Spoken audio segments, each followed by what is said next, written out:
Have you ever done everything for your family just to be called selfish by the people you love most? The first rays of sunlight crept through the blinds of apartment 2B, painting thin golden stripes across the Soto family's tiny kitchen. The morning air in Los Angeles was cool, but inside the air was close, carrying the scent of coffee and the faint tang of last night's reheated rice.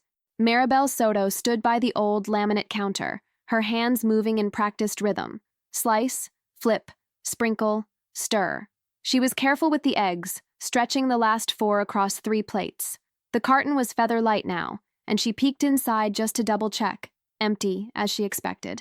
The kitchen was cramped but homey. A fading family photo was taped above the sink, edges curling. The fridge bore a mosaic of Elian's flyers for the school talent show and Camilla's rainbow crayon drawings, the colors bright against the dull surface. A battered kitchen table took up most of the floor space, leaving just enough room to maneuver between the chairs and the stove. Maribel glanced at the clock on the wall. 6:23 a.m. She pressed her lips together, a furrow forming between her brows. She set the plates down with care, arranging a few grapes and the smallest slice of bread beside each mound of eggs. The pantry door hung slightly open, revealing empty shelves save for a can of beans and half a bag of rice. She'd have to be creative for dinner, but she'd been here before. Footsteps echoed down the hallway. Devin, her husband, already in his work shirt and slacks. He moved with a determined urgency, his tie hanging loose around his neck. He rubbed his eyes and reached for his travel mug, which Maribel had already filled. His face, usually quick to smile, was drawn tight this morning, shadows under his eyes. "Morning," he mumbled, barely glancing at Maribel as he checked his phone. "Good morning," she replied softly. She watched him scroll through emails, his fingers tense. She wanted to ask if he'd slept, if he was okay, but she knew better than to press when he was like this. Their son, Elian, swept into the kitchen next. At 15, he'd shot up over the summer. His jeans were already short at the ankles, and his curly hair needed trimming. He wore his headphones around his neck, even though they were patched with electrical tape on one side. "Hey, Mom, do we have anything besides eggs?" he asked, peering at his plate. Maribel managed a smile. "That's what we have today, mi amor. Eat up, or you'll be late for school." Elian shrugged and plopped down at the table, scrolling through his phone. "I have to work on that audio project today. Mr. Taylor said I need better headphones. These keep cutting out. Can I get new ones? Just something cheap, please?" Before Maribel could answer, Camilla appeared, her hair in 2 wild pigtails, holding a spiral notebook against her chest. At 10, she was a tornado of ideas, her fingers always stained with marker or glue. "Mama, I need markers and a poster board for my art project. Mrs. Nguyen said it's due tomorrow. I already used all the paper we had," she said, her tone hopeful but edged with worry. Maribel's smile faltered for a split second. She turned away to the counter, opening her wallet under the pretense of tidying up. Inside, 1 crumpled $5 bill, a handful of quarters, and a faded grocery receipt. She inhaled, quiet and deep, counting the coins with her thumb as her back shielded her face from the kids. She thought about the almost empty fridge, the last of the bread, the bills stacked on the microwave. Devin's next paycheck was still 4 days away. She'd stretched the groceries as far as she could, her stomach twisted with anxiety, but she forced herself to breathe steady. "Let me see what I can do, okay?" Maribel said, her voice gentle. She closed her wallet with a snap and turned to face her children, her smile warm but a little tight at the corners. Devin grabbed his bag and keys, his eyes on the clock. "I'll be late if I don't leave now. Don't forget to call the landlord about the leak, Maribel," he said, voice clipped. She nodded. "I'll take care of it." He kissed her cheek, barely brushing her skin, and ruffled Camilla's hair on his way out. The door closed behind him, and the apartment seemed to exhale, settling into its own quiet. Elian wolfed down his eggs, barely tasting them. "So, about the headphones, Mom." "I know, mijo, I know," Maribel said, her voice soft, her mind racing through calculations. Camilla hovered by her side, watching her with big, worried eyes. "Can you come to my art show, Mama? Mrs. Nguyen said parents can help set up." Maribel reached over to smooth Camilla's hair, her fingers lingering. "Of course, mi vida. I wouldn't miss it." The kids finished breakfast and gathered their bags. Maribel watched them go, their footsteps echoing down the narrow hallway and out the door. She stood alone for a moment, letting the silence settle around her. Her chest felt tight, a flutter in her stomach that wouldn't go away. She returned to the kitchen and poured herself the last half cup of coffee. Cold now, but she didn't care. She sat at the table, her hands wrapped around the mug, and stared at her wallet. The question pressed in, groceries or the kids' school needs? Her phone buzzed. A message from Priya Desai, her neighbor and friend 2 doors down. Good morning, Maribel. If you're going to the grocery store today, can you grab a loaf of bread for me? I'll pay you back this afternoon. Maribel typed back. Of course. She stood, resolved. She gathered her purse and keys, grabbed the grocery list from the fridge, though she knew she couldn't get everything on it, and slipped out the door. The air outside was brisk, the sky a pale blue streaked with the first haze of smog. The apartment complex was alive with the sounds of the city, car engines starting, distant sirens, a dog barking in the next courtyard. Maribel walked past the cracked stucco walls and the neighbors' overgrown rose bushes, her footsteps quick, almost urgent. She crossed the street to the local grocery store, the one with the flickering neon sign that read, Mercado. Inside, the shelves were stacked high, but Maribel navigated the aisles with practiced efficiency, her eyes scanning for the cheapest options. She picked up a loaf of white bread for Priya and paused at the headphones display. She held a pair of basic, no-brand headphones in her hand, turning them over. $7.99s. Elian's face flashed in her mind, hopeful, desperate not to be left behind in his class. She checked the price of poster boards and markers. $3.50 for a pack, $1.99 for the board. Camilla's project depended on it. Maribel's hands trembled as she counted her cash. She could buy the headphones and the art supplies, maybe a loaf of bread for Priya, but that would leave her with next to nothing. Just enough for a can of beans, maybe. She hesitated, her throat tight. Her mind raced with what-ifs. What if the kids' teachers called home again? What if Devin was upset about the empty fridge? What if she needed bus fare later in the week? But she'd promised her kids. She wanted them to have what they needed, to not stand out because they were missing the basics. She made her decision in a heartbeat, the kind only mothers know. She placed the headphones, markers, and poster board in her basket, along with the bread for Priya. She skipped the beans. At the register, she handed over her last crumpled bill and all her coins. The cashier, a teenager with chipped nail polish, gave her a small, polite smile. "Have a good day," the girl said, handing Maribel the thin plastic bag. Maribel nodded, her heart pounding as she walked back into the sunlight, her bag swinging lightly at her side. The groceries felt heavier than they were. Back at the apartment, Maribel put away the bread for Priya and set the headphones and art supplies on the table. She poured herself a glass of water and sat down, exhaustion settling in her bones. She stared at the empty wallet in her hand, tracing the worn seams with her thumb. The apartment was quiet, save for the hum of traffic outside and the distant roar of a garbage truck. Sunlight danced across the cluttered surfaces, a pile of laundry waiting to be folded, a stack of bills, Camilla's colored pencils rolling under a chair.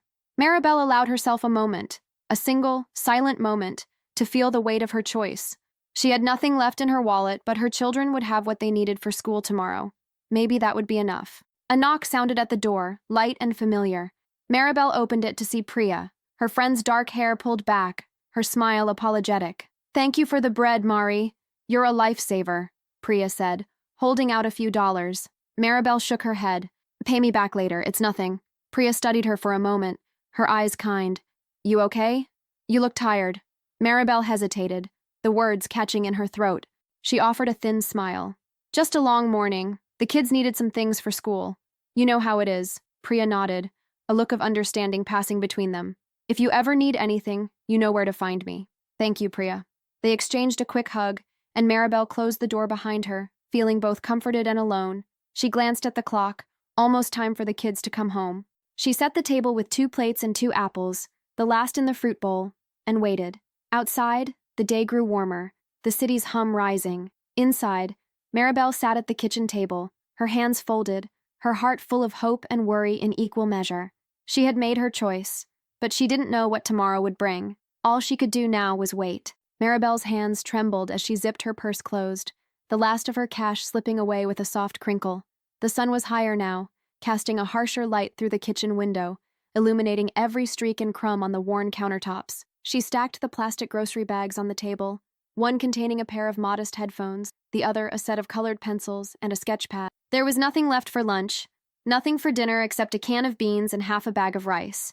Her heart pounded, a cocktail of pride and anxiety swirling inside her. At least Elian and Camilla would have what they needed for school. That had to count for something. The apartment felt emptier as the hours dragged on. Maribel washed dishes she hadn't dirtied, wiped down surfaces she'd already cleaned. Every so often, she glanced at the clock above the stove, feeling the emptiness in her stomach, a gnawing reminder that skipping meals was becoming a habit rather than a choice. She tried to distract herself by organizing the hall closet, but the silence pressed in, broken only by the distant hum of traffic and the squawk of a blue jay outside. Mid-afternoon, the front door burst open, and Elian strode in, backpack slung carelessly over one shoulder. He headed straight for the kitchen, his eyes sweeping over the table until he spotted the headphones. He picked up the box, turning it over with a critical eye. "Mom, these aren't the ones I showed you. I needed the Sound Max for the editing software at school," Elian said, disappointment thick in his voice. Maribel forced a gentle smile. "Mijo, I know, but these were on sale. They'll still work for your project. I checked the specs online." Elian shrugged, offering a half-hearted "thanks" before retreating to his room, the door clicking shut behind him. A few minutes later, Camilla arrived, her shoes scuffing the tile as she dropped her backpack by the door. Her eyes lit up when she saw the art supplies, but her excitement faded as she examined the colored pencils. "Oh, they're not the watercolor ones Ms. Vargas uses in class," Camilla murmured, tracing the cardboard box with her finger. "I'm sorry, Carino. I tried to find what you asked for, but these were the best I could do today," Maribel said softly, brushing a strand of hair behind Camilla's ear. Camilla nodded, offering a small, polite smile before wandering off to the living room, sketchpad in hand. Maribel watched her children disappear into their own worlds, feeling invisible in her own home. The hallway clock ticked louder, each second a reminder of how long until Devin would be home. She tried to ignore the ache in her stomach, but it grew sharper, twisting with every passing hour.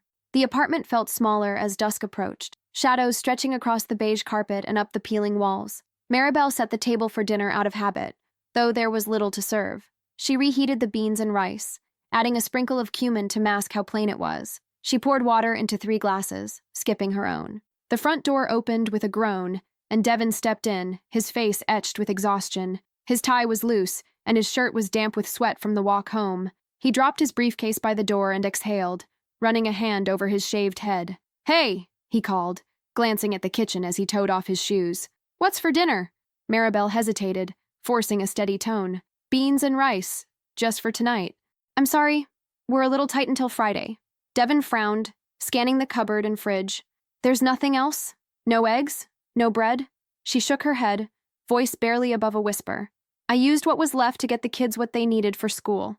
"I thought—" Devin's frustration simmered just beneath his words. "Maribel, we talked about this. You can't spend the last of our money without telling me. What if something happens? What are we supposed to eat?" Elian emerged from his room, headphones around his neck. He looked between his parents, sensing tension. Camilla lingered in the doorway, clutching her sketchpad to her chest. "I just wanted to make sure they had what they needed," Maribel said, her throat tight. She tried to meet Devin's eyes, but he was already shaking his head. "It's not about that," Devin said, pinching the bridge of his nose. "It's about priorities. You spent everything on them, and now we're stuck. It feels selfish, Maribel. You didn't even think about us." She flinched, the word selfish echoing in her mind. She opened her mouth to reply, but Elian cut in. "Dad, it's not a big deal. But Mom, these headphones aren't the right ones. I told you I needed the Sound Max. Now my project's going to be messed up." Camilla piped up, her voice small.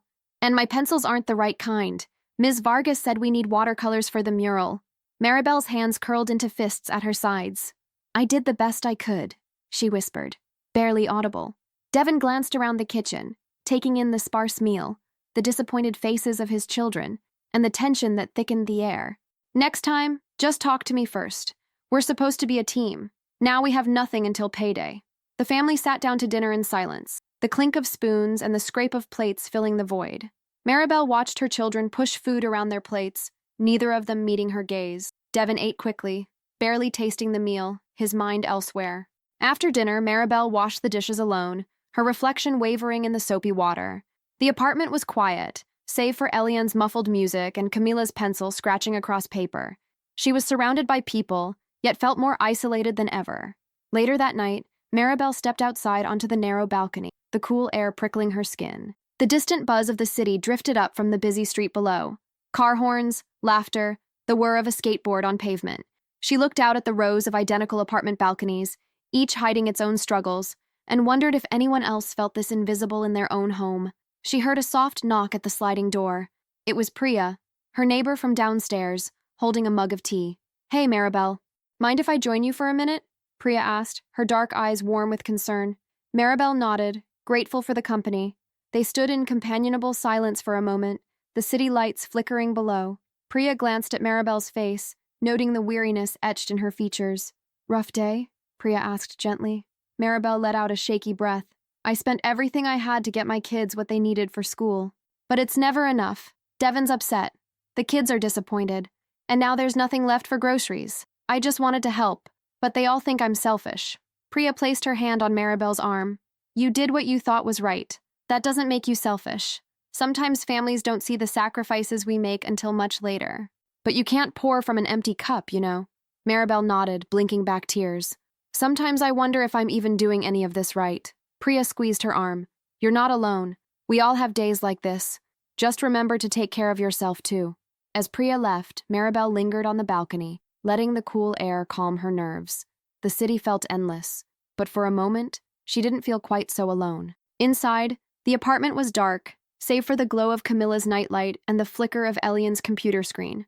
Maribel checked on her children, pulling the blanket over Camilla's shoulders and pausing by Elian's door. She considered knocking, but the music was too loud. She retreated to her own room, the mattress sagging beneath her. Lying awake, Maribel replayed the evening in her mind, Devon's criticisms, the kids' complaints, her own sense of failure. She wondered how to hold her family together when every choice seemed to create new cracks. If you've ever felt misunderstood by your family, or struggled to do the right thing for the people you love, you're not alone. Hit subscribe and share your experience in the comments below. Let's support each other through these challenging moments. As the household settled into uneasy sleep, the city outside pulsed with life. Somewhere, a siren wailed, a dog barked, and the world moved on. But inside apartment 2B, Maribel's sense of invisibility lingered, a silent ache that wouldn't let go. The playground was busy that afternoon, but Maribel felt alone beneath the faded sycamores. A cool breeze rustled the dry grass, carrying the mingled shouts of children and the distant rumble of traffic from Vermont Avenue. Maribel sat on a splintered bench, her shoulders hunched, watching Camilla draw in the sand with a stick while Priya's son, Arav, chased Elian around the swings. She gripped her phone in one hand, thumb hovering over the bank app, staring at the zeroed-out balance for the 5th time that day. Priya plopped down beside her, her yoga mat rolled under one arm. She offered her a gentle smile, eyebrows raised in concern. "You look tired, Maribel." Tired. Not just mom tired. "Long day?" Maribel pressed her lips together, pushing out a breath that trembled. "Long month." She tried to laugh, but her voice cracked instead. "I feel like I'm running on empty. Literally. There's no money left. I spent everything on headphones for Elian and art supplies for Camilla. Now there's nothing for dinner, nothing for emergencies, nothing for me." Priya's expression softened. She leaned in, lowering her voice so the kids couldn't hear. "You keep giving, but what are you getting back? When's the last time you did something for yourself?" Maribel stared past the chain-link fence, eyes blurring. "I can't remember. There's always something more urgent. The rent, groceries, school stuff. I tell myself it's just for now, that I'll catch up. But you never do." Priya finished her sentence quietly. They sat in silence, the playground sounds growing distant, as if muffled by the weight pressing down on Maribel's chest. Her fingers twisted anxiously in her lap. "Do you ever feel—" She hesitated, searching for the words. "Like, no matter how much you give, it's never enough for anyone." Priya looked at her, thoughtful. "All the time. But you know what I've learned? If you don't stop and say what you need, nobody else will notice. They're too busy needing you." Maribel's eyes filled with tears. She stubbornly blinked away. "I'm afraid if I say anything, they'll just think I'm complaining. Or worse, selfish."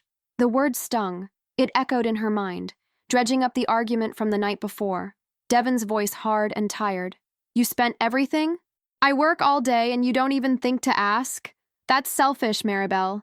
As if on cue, Camilla ran over, cheeks flushed, clutching her new sketchbook. "Mom, can we go home? I'm hungry." "I'll walk you," Priya said gently, squeezing Maribel's hand before rising. "And Maribel, promise me you'll think about what you need to." Back at the apartment, the air was thick and stale. Elian was sprawled on the sofa, headphones around his neck, scrolling through his phone. Devon sat at the table, laptop open, rubbing his eyes with one hand. Camilla dropped her backpack with a thud, her shoes scuffing the linoleum. Maribel moved through the cramped kitchen, searching the pantry. A half-empty box of pasta, a jar of store-brand tomato sauce, and a can of beans. No bread, no milk, no eggs. She forced herself to smile, masking the gnawing anxiety in her gut. "Dinner will be ready soon," she called out, voice strained. Devon closed his laptop, his expression tense. "What are we eating? There's nothing in the fridge." Elian didn't look up. Can we order pizza? I need to finish this track for school. Camilla wrinkled her nose as Maribel set the plates on the table. We had pasta yesterday. And the day before. Maribel's hands shook as she ladled watery sauce over limp noodles. This is what we have right now, sweetie. Devon's voice was sharp. Why is there nothing else? Didn't we have money for groceries 2 days ago? Maribel hesitated, then said quietly, I used it for Elian's headphones and Camilla's art supplies, for their projects. Elian looked up, a frown creasing his forehead. But these headphones aren't even the ones I wanted. The sound's kind of tinny. Camilla pushed her plate away, sulking. The markers you bought don't have gold or silver. Everyone else's does. Devon sighed, exasperated. Maribel, you can't just spend everything on the first thing that comes up. We need to plan. You should have checked with me. Her voice trembled.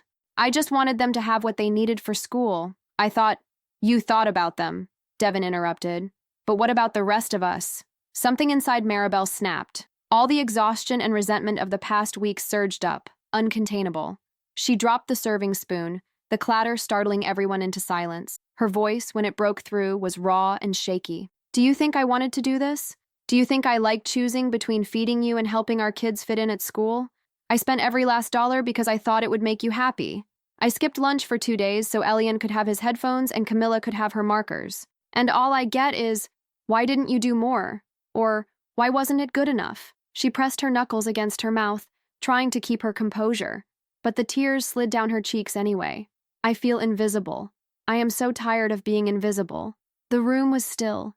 Even the city noise outside seemed to fade. Elian stared at his plate, guilt flickering in his eyes. Camilla looked small and startled. Devon opened his mouth to speak, but no words came. Maribel pushed her chair back, standing abruptly. I'm going for a walk. She grabbed her coat and keys, fumbling with the lock as she stepped out into the hallway, blinking against the harsh light. She walked without direction, letting the city swallow her up. The sidewalk was cracked, weeds poking through. A mother hurried past with a stroller. A couple argued quietly near a parked car, the world spinning on as if nothing had happened. Maribel replayed the moment in her head, their faces, her voice, the shame and the relief. For the first time, she had told them the truth, not just about the money, but about how lost she felt. She wondered if it made a difference, or if she'd just become the villain in their eyes. She wandered to the community park, now quiet in the dusk. Lights flickered on, casting long shadows. She sat on the swings, feet dragging in the gravel, and let herself breathe. Back at the apartment, the family sat in silence. Elian pulled off his headphones, staring at the worn plastic. He remembered how Maribel had smiled at him in the store, asking if these ones were okay, even as she checked the price tag 3 times. He glanced at Camilla, who was tracing circles on the table with her finger, her appetite gone. Devon ran a hand over his face, guilt gnawing at him. He remembered the first years of their marriage, when Maribel would surprise him with his favorite meal after a long shift, or leave notes in his lunchbox. He'd been so caught up in worry, about bills, his job, making ends meet, that he hadn't noticed how much she was carrying alone. Camilla finally spoke, her voice small. Mom always makes sure we have what we need, even if it's not perfect. Elian nodded, shame coloring his cheeks. She skipped lunch so I could get these. I didn't even say thank you. Devon looked at his children, then at the empty chair where Maribel had sat. He stood abruptly. We need to talk to her, all of us. Meanwhile, on the swings, Maribel's phone vibrated. A message from Priya. Thinking of you. Let me know if you need anything. You're not alone. She smiled faintly, a teardrop landing on the phone screen. As she made her way back home, the sun had dipped below the horizon, painting the sky in streaks of pink and gold. She hesitated at the door, heart pounding. She wasn't sure what would be waiting for her. Anger, more silence, or maybe something different. Inside, the apartment was quiet. Devon stood in the hallway, wringing his hands. Elian and Camilla hovered behind him, expressions tentative. Devon stepped forward, his voice gentle. Maribel, I'm sorry. I didn't see how hard you've been trying.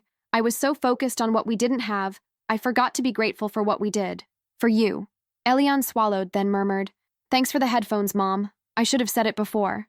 I know you tried. Camilla hugged her around the waist, her voice muffled. I'm sorry I complained. Maribel's eyes filled again, but these were different tears. She sank onto the worn sofa, the family gathering around her. For the first time in weeks, they listened, really listened, as she explained how alone she'd felt, how much she wanted to help, how hard it was to make impossible choices. The payout came not with a grand gesture, but with a quiet, mutual understanding. Maribel's confession cracked open the shell of resentment, letting in the possibility of something better. The family's perception shifted. They saw her, really saw her, for the first time. Not as the person who made dinner or the one who stretched every dollar, but as someone who needed care, too. In that moment, the path forward was uncertain, but at least they were facing it together. Silence hung in the Soto apartment after Maribel's confession, settling over the family like a heavy blanket. The usual city sounds, a neighbor's dog, a distant siren, the hum of traffic, seemed to fade into the background as Devin, Elian, and Camilla processed what Maribel had just revealed. Maribel sat at the edge of the kitchen table, hands folded tightly in her lap, her eyes glistening but determined. For the first time in years, she had named her exhaustion out loud. She had let her family see how much she was carrying. Elian was the first to move. He shifted in his chair, the headphones Maribel had bought for him dangling from his neck. "Mama, I didn't know," he said, voice barely above a whisper. His gaze dropped to the table, cheeks flushed with embarrassment. "I just wanted to fit in at school. I didn't think about what it cost you." Camilla's fingers twisted through the ends of her hair, her art supplies scattered across the table. She looked up at Maribel, her brown eyes wide and wet. "I'm sorry, Mama. I should have said thank you. I love the markers you got me." Devin, usually so quick to fill silence with words, was quiet now. He leaned back, rubbing his forehead. The creases in his brow were deep, but something in his expression had softened. "Maribel, I've been so caught up in work and bills that I stopped seeing what you do for all of us. I didn't mean to call you selfish. That was wrong. I'm sorry." Maribel exhaled, her shoulders relaxing for the first time that day. She looked at each of them, her heart pounding with relief and nervousness. "I just want you all to be happy," she said, voice trembling but firm. "But I can't keep giving everything until there's nothing left for me. I need you to see me too.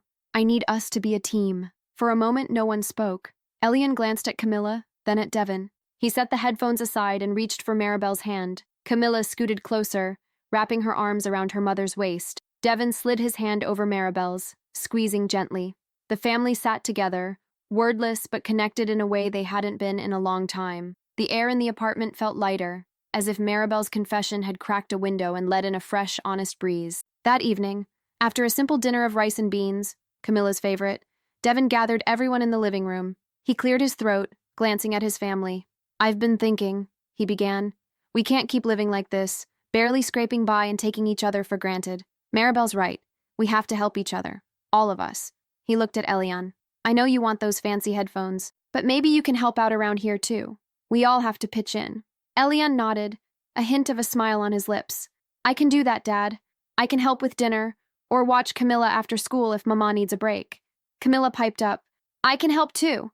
I can clean my room and put away my art stuff, and I'll try not to ask for new things all the time." Maribel felt a warmth spreading through her chest. For the first time in months, she didn't feel invisible. She felt heard. Later that week, Priya knocked on Maribel's door, holding a container of homemade samosas. "Just a little something for you," she smiled, noticing the lighter mood in the apartment.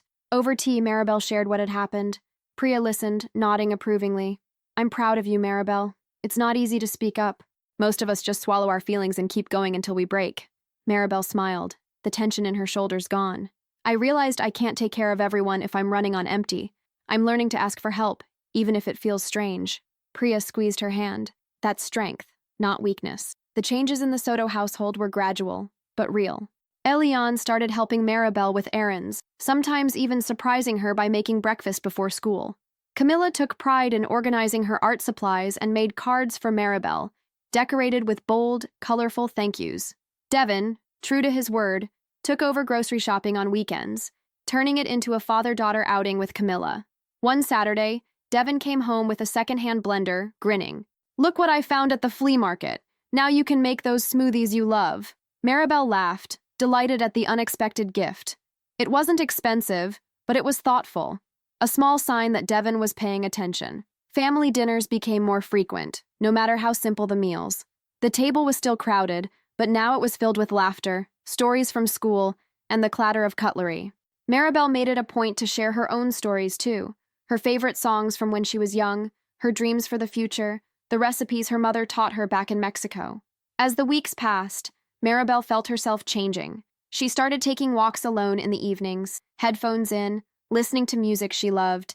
She reconnected with an old friend over the phone, laughing until her cheeks hurt. She even signed up for a free online class in creative writing, something she'd always wanted to try but never dared. One afternoon, as Maribel sat at the community park with Priya, watching their children play, she reflected on how much had changed. "I used to think being a good mom meant giving everything and asking for nothing," she admitted. "But now, I see that loving my family also means loving myself." Priya nodded. "You can't pour from an empty cup, and you're teaching your kids how to take care of each other and themselves. That's the best lesson." As the sun dipped behind the palm trees and the sky blushed pink, Maribel felt a new sense of peace. She knew there would still be tough days, bills to pay, and moments of doubt. But she also knew she wasn't alone. Her family had seen her, really seen her, for who she was, not just what she did for them. That night, as Maribel tucked Camilla into bed, her daughter looked up at her and whispered, "You're the best, Mama." Even when we forget to say it, Maribel kissed her forehead, smiling. "Thank you, mi amor. I love you too." In the quiet stillness of the apartment, Maribel sat by the window, sipping tea and gazing out over the city lights. She thought about the journey she'd taken, the sacrifices, the heartbreak, and the healing. She felt proud, not just for surviving, but for growing, for standing up for herself and for her family. And to anyone watching this story, whether you've been in Maribel's shoes or know someone who has, remember, you matter. Your voice matters.